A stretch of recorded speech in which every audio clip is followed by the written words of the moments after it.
Paz do Senhor, meus irmãos, tudo bem? Então, vocês acabaram de ver aí o vídeo desse jovem, tá? Não o conheço, mas essa interpretação que Cristo foi criado e em que em algum momento da história Cristo não existia é totalmente equivocada, tá? Já foi condenada e é um grande erro e heresia propagá-la, tá bom? Então, hoje, o vídeo que você viu, ele trabalhou a questão do primogênito, né? Vamos entender aqui qual é o significado do termo primogênito em Colossenses 1,15, que é o texto. Primeiro, vamos conhecer o autor do léxico que ele citou, que é o Joseph Henry Tyler.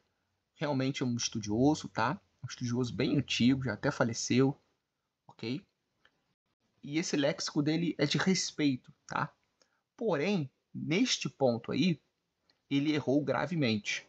Tá? Ele errou. Mas olha uma curiosidade sobre Thayer aqui. Ó. Thayer, em 1891, no segundo ponto, pessoal, Thayer publicou uma palestra na qual expressou desacordo com a posição da inerrância bíblica, afirmando que sua própria aceitação de vários erros de história e ciência na Bíblia não prejudicou materialmente sua crença na solidez geral do cristianismo. Então, é sempre bom conhecermos, tá?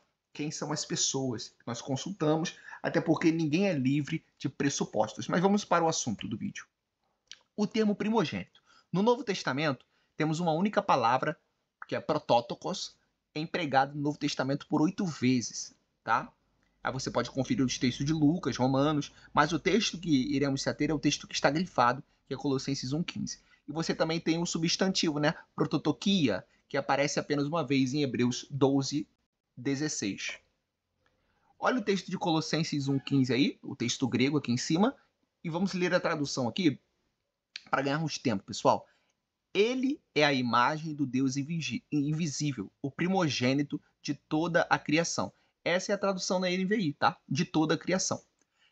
Ele é a imagem do Deus invisível, o primogênito sobre toda a criação. Essa é a NET, tá? NET, NET Bible, Network Bible. É a tradução do Daniel B. Wallace. Provavelmente vocês conhecem o Daniel B. Wallace, né? Grande estudioso do grego bíblico. Olha a terceira tradução.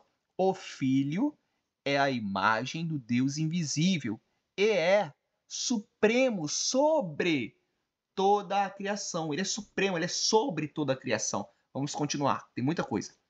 O hino, que porque é um hino, tá? Agora, a tradução sobre está correta? É correta essa tradução? O hino acrescenta uma segunda descrição do filho em sua linha inicial.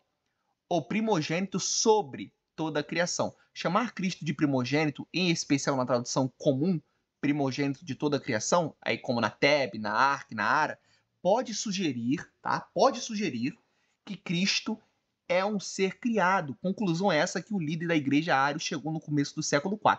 Pode sugerir, pessoal. Infelizmente, uma leitura desatenta do texto, a pessoa acaba percebendo isso, mas o texto não quer passar esta mensagem. Vamos continuar. As percepções de Ário estimularam considerável reflexão cristológica e resultaram na afirmação do credo niceno de que Cristo, gerado do Pai, antes de todos os séculos, gerado, não feito, da mesma substância, a homoousios, do Pai. É o conceito, tá? Da mesma essência, mesma substância, pessoal. Vamos lá. O que então podemos dizer sobre Colossenses 1,15? A NVI, traduzindo a construção grega genitiva passis fictícios como sobre toda a criação, indica a resposta. Indica a resposta. A palavra protótokos, que é primogênito, embora usada com frequência no sentido literal de primeiro a vir do gênero, ela assume, no texto de Colossenses, uma relevância metafórica baseada na antiga atribuição de proeminência ao primogênito. O apóstolo Paulo, ele é mestre em fazer alusões ao Antigo Testamento, à Antiga Aliança, e compará-la, ele é fenômeno. Na nossa linguagem mais contemporânea, ele é fenômeno em fazer isso. Né? Um grande servo de Deus. Vamos continuar, pessoal. Assim, contra esse vamos voltar aqui rapidinho. Ó, é provável que esse último texto, que é Salmos 89, 27, que está totalmente ligado, é uma alusão que Paulo está fazendo ali, em Colossenses 1,15, quem vai trabalhar muito bem essa questão, já vamos ver, é o teólogo Jack Bale. Olha aqui, ó. É provável que esse último texto seja especialmente importante para Colossenses 1,15, uma vez que o Salmo 89 ele ressoa com alusões messiânicas. E Paulo acabara de descrever Cristo em termos messiânicos reais.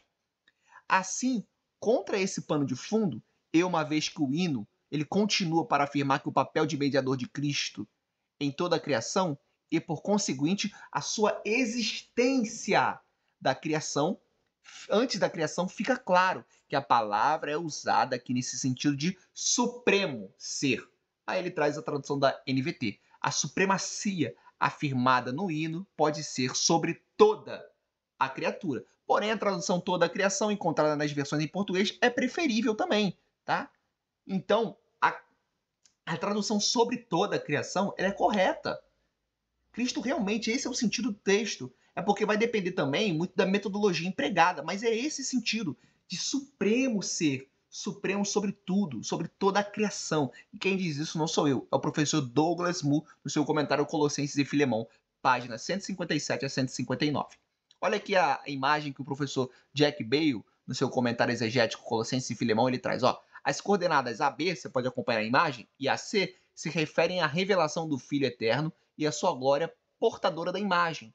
Adão porta a glória da imagem do Filho pré-existente por via de sua criação. E Cristo faz isso por via de sua ressurreição.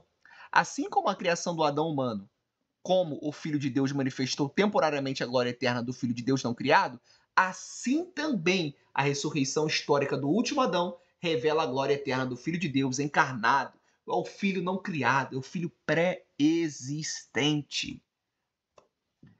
O que primogênito significa exatamente?